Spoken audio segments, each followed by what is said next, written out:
Good evening, RENEWS English section is on air. I am Sona Tumanyan. We begin with a major development in the South Caucasus, where Armenia's foreign minister has declared that a landmark peace treaty with Azerbaijan is essentially finalized, only to be stalled by new demands from Baku.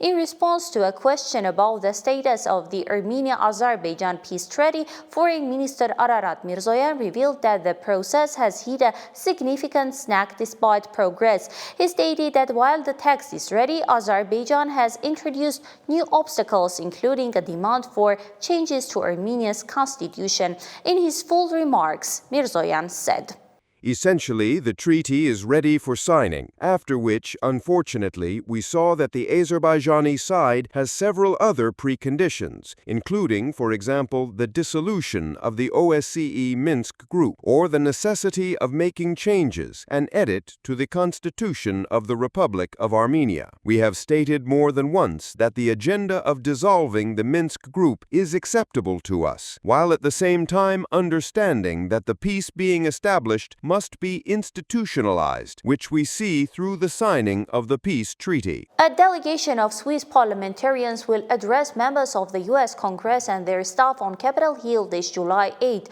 placing a spotlight on the critical issue of the safe and dignified return for Armenians forcibly displaced from Nagorno-Karabakh.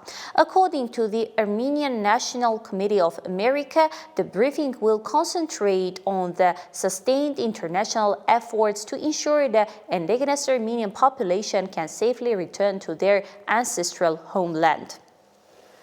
The high-level discussion will feature prominent advocates for the cause. Joining the Swiss lawmakers will be Vartan Oskanyan, the former foreign minister of Armenia and current chairman of a committee defending the fundamental rights of the people of Nagorno-Karabakh. Also speaking will be Dr. John Amber, the international president of Christian Solidarity International, a human rights organization actively engaged in the region. This congressional briefing is a direct outcome of the Swiss Peace Initiative for Nagorno-Karabakh. The initiative was spearheaded by an inter-party commission launched in Bern, Switzerland on May 26, 2024 to coordinate and amplify international efforts aimed at resolving the humanitarian crisis and ensuring the long-term rights and security of the region's Armenian population. A diplomatic firestorm has erupted between Moscow and Baku, sparked by sweeping riots in the Russian city of Voronezh that led to the arrests of several members of the Azerbaijani diaspora. The incident precipitated a sharp deterioration in relations. Azerbaijan's foreign ministry immediately demanded an official explanation from Russia and, in a significant diplomatic rebuke, promptly cancelled a scheduled visit to Baku by Russian Deputy Prime Minister Alexei Overchuk. The spat quickly escalated. Russia's foreign ministry summoned the Azerbaijani ambassador in Moscow for constitutions. Shortly thereafter, reports emerged that Azerbaijani law enforcement had detained two individuals in a move widely seen as a retaliatory. Conflicting narratives about the detainees' identities have further inflamed the situation. Azerbaijani media outlets alleged the two are agents of Russia's Federal Security Service. Moscow, however, offers a starkly different account. A statement from the Russian Foreign Ministry insists that detained individuals were journalists.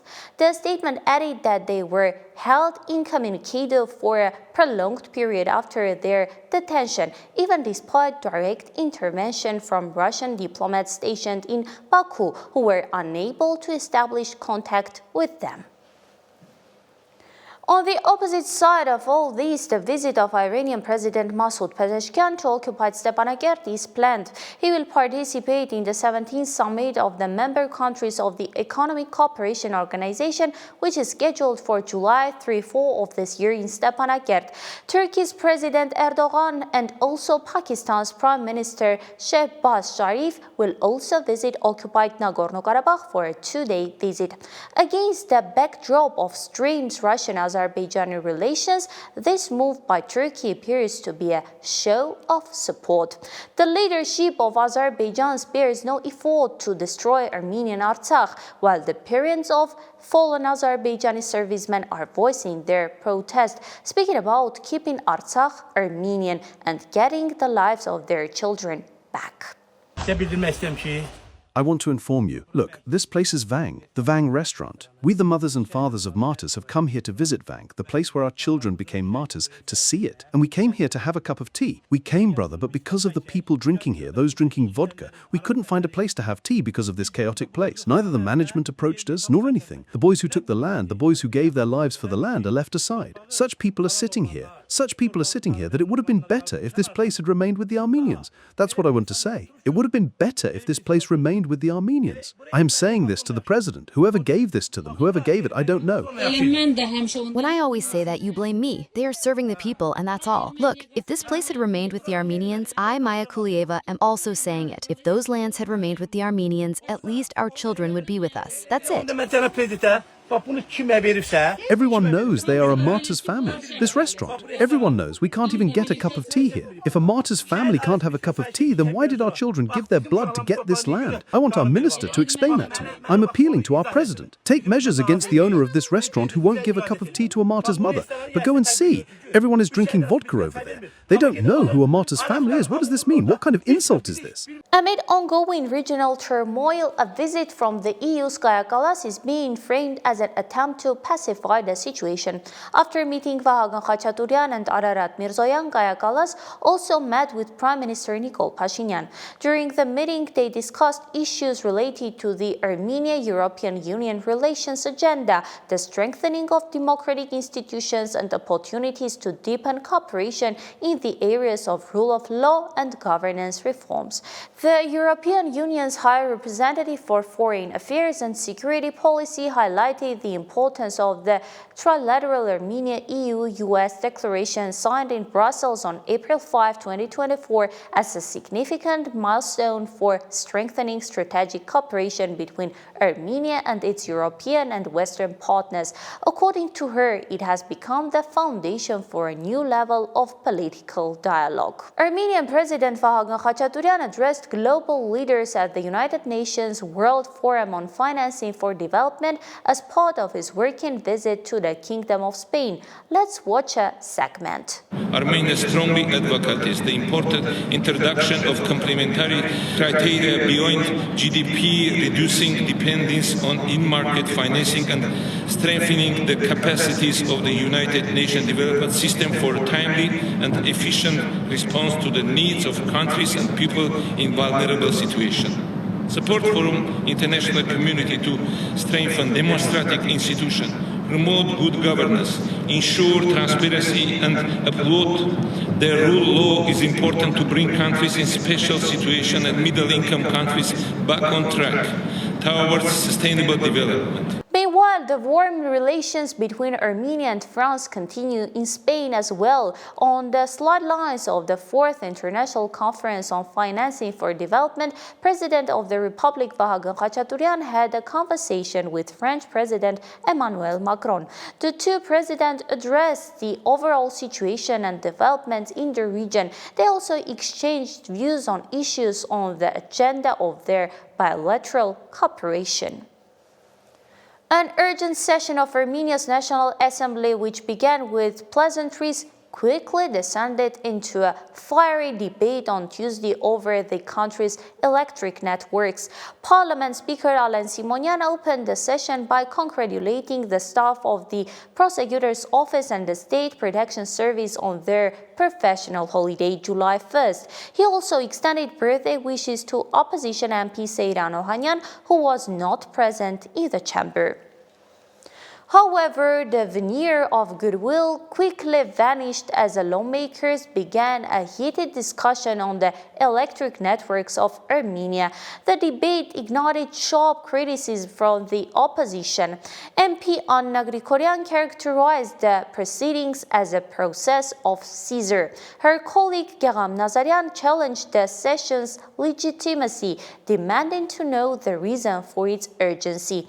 In response, prominent members of of the ruling party, including Vahagan Alexanian, delivered equally passionate speeches, leading to a tense and polarized atmosphere in the hall. Regarding the nationalization of the ENA Electric Networks of Armenia, or as the opposition calls it, the seizure, this civil contract faction is handling the matter, according to a response from the Prime Minister's office to our inquiry. An opposition MP, seeing subtext, asks why the issue is so urgent that it is being discussed in an extraordinary session. Jump up in the air, come back down. This is a draft about seizing it back, no matter how you try to wrap it in beautiful phrasing. Instead of answering his opposition colleague's question, the ruling party's Vahag Alexanian recalls the past, once again mixing the present and the former. In my perception, the leader of your new team, or the new leader of the team, I don't know, interpret or perceive it as you wish, can he tell you by the volumes what exactly was seized from the Republic of Armenia and to whom it was given? In response to the opposition members who see a political note in the urgency, the Prime Minister published a screenshot showing when he gave the instruction for nationalization and on what grounds. Do not consider what I'm saying an exaggeration. In the recent period, there has not been a single visit where the electricity wasn't either already out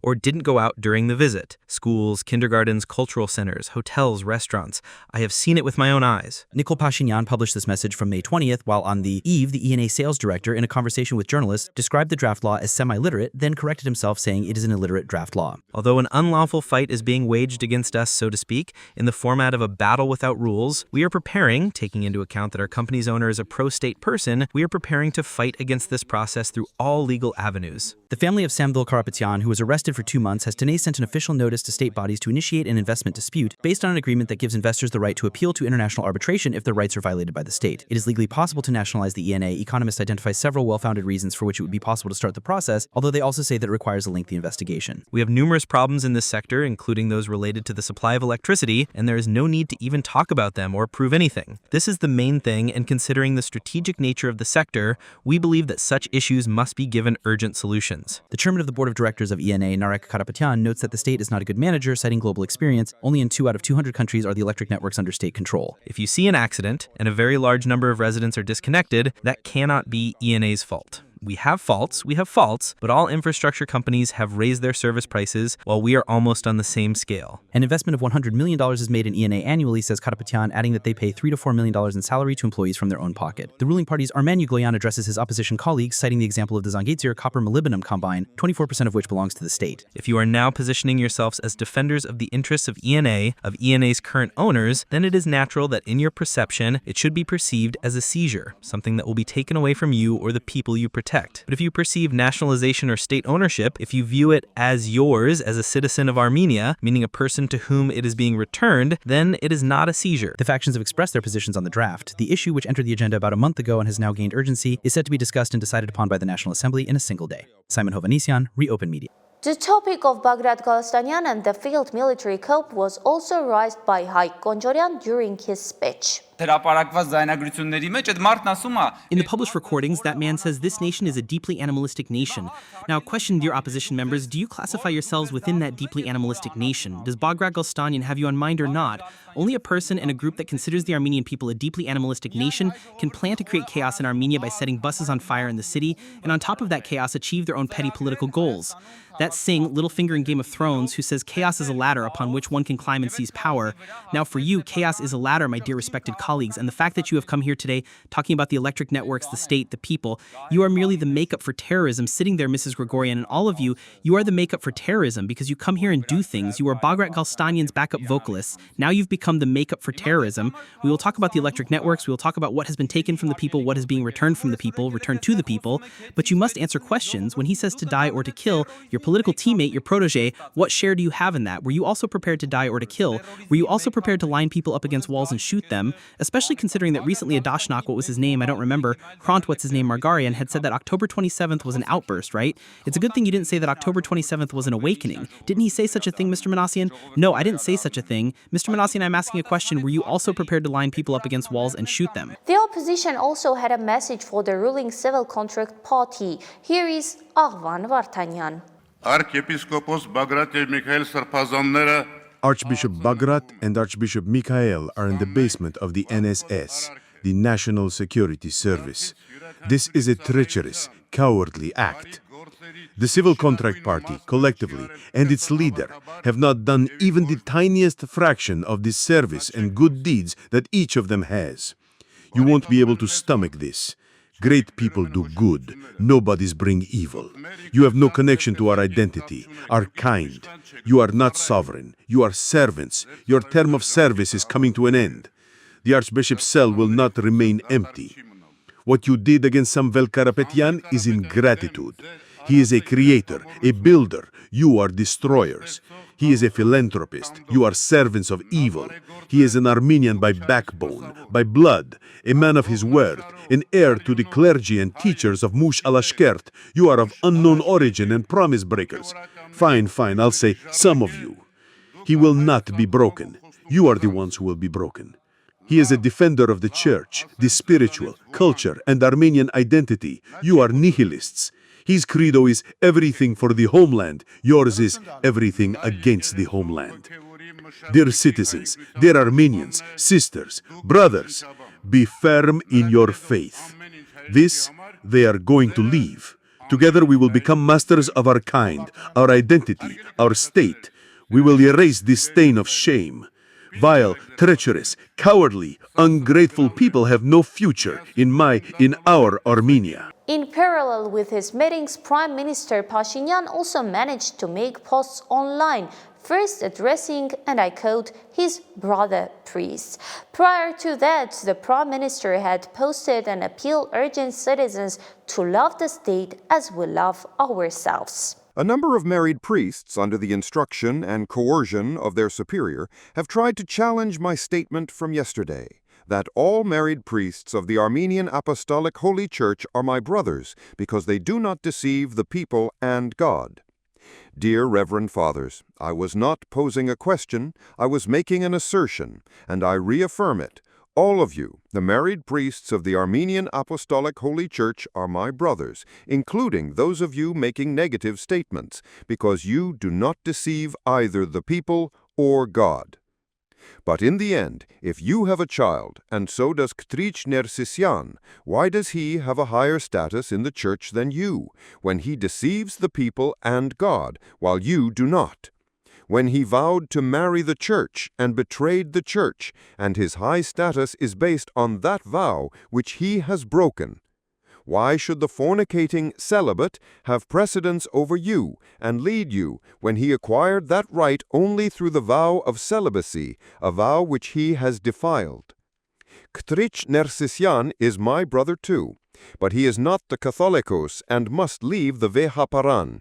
If he does not leave, we will remove him together as brothers, dear married priests. The United States and Iran appear to be on a path toward resuming peace negotiations, with the White House confirming ongoing contacts between the two nations, even as Tehran publicly tempers expectations.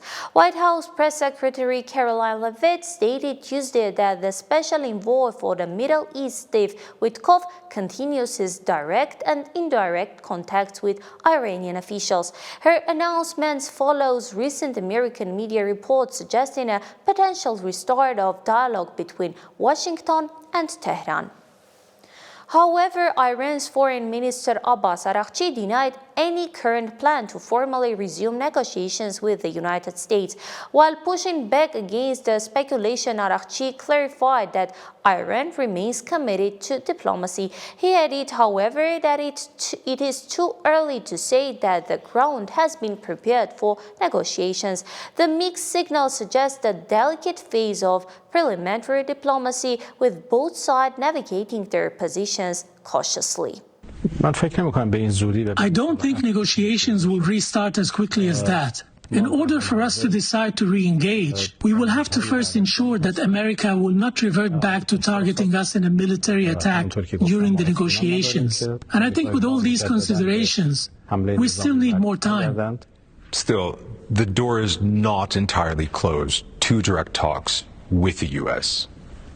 The doors of diplomacy will never slam shut. The head of the UN's nuclear watchdog, the IAEA, has told CBS News that Iran could likely start enriching uranium again within a few months. Is that your assessment as well? One cannot obliterate the technology and science for enrichment through bombings. If there is this will on our part, and the will exists in order to once again make progress in this industry, we will be able to expeditiously repair the damages and make up for the lost time. President Trump has made it clear that he will bomb your country's nuclear facilities again if Iran does indeed start enriching uranium again. Are you prepared for that? Is this a lawful act? You tell me. We showed and proved during this 12-day imposed war that we have the ability to defend ourselves, and we will continue to do so should any aggression be launched against us. Ties between the U.S. and Israel deepen. Donald Trump plans to host Israeli Prime Minister Benjamin Netanyahu at the White House on July 7, a U.S. official said, as the U.S. president pressed for a ceasefire between Israel and Hamas in Gaza at the return of remaining hostages. Ron Dermer, a top advisor to Israeli Prime Minister Benjamin Netanyahu, is in Washington this week to meet with officials at the White House. Trump spokeswoman Caroline Levitt told reporters at a press briefing on Monday. And again, the 47th president, Donald Trump, has lifted broad economic sanctions on Syria in a major policy shift aimed at promoting stability, the White House announced. However, the order maintains targeted sanctions on President Bashar al-Assad, his allies, ISIS, and Iranian proxies. The directive also launches a significant review, tasking the Secretary of State with reassessing the terrorist designation of the militant group Hayat Tahrir al-Sham and exploring options to modify UN sanctions. The review of HTS, a former al-Qaeda affiliate, could significantly alter US policy in the region. And we conclude our official news roundup with a key meeting at the Ministry of Defense today, where Defense Minister Suren Papikyan convened Armenia's military attachés accredited to foreign nations. The gathering held at the ministry's administrative complex served as a strategic review session. The military attachés briefed the minister on their operational results and provided a comprehensive overview of the progress, recent developments, and persistent challenges in the sphere of international defense cooperation. In turn, the defense chief outlined the current trajectory of sweeping reforms within the armed forces. Minister Papikyan concluded the assembly by summarizing its key outcomes and issued a series of new directives, tasking the attachés with their assignments for the period ahead. And now, Elon Musk has become more combative since stepping down from his executive role, weighing in yesterday on a congressional bill to cut federal spending. This comes as President Trump threatened to slash subsidies for Musk companies and denounced the manufacturing of electric vehicles. Elon Musk knew, long before he so strongly endorsed me for president, that I was strongly against the EV mandate. It is ridiculous and was always a major part of my campaign. Electric cars are fine, but not everyone should be forced to own one. Elon may get more subsidy than any human being in history by far, and without subsidies, Elon would probably have to close up shop and head back home to South Africa. No more rocket launches, satellites, or electric car production, and our country would save a fortune. Perhaps we should have Doge take a good hard look at this. Big money to be saved. Days after launching a line of 399 golden sneakers, President Donald Trump is expanding his commercial ventures, this time entering the world of fragrances. In a post on his Truth Social platform, Trump announced a new limited edition cologne and perfume line named Victory 4547. Buy it, enjoy it, have fun, and win, Trump wrote, urging his followers to purchase the new product.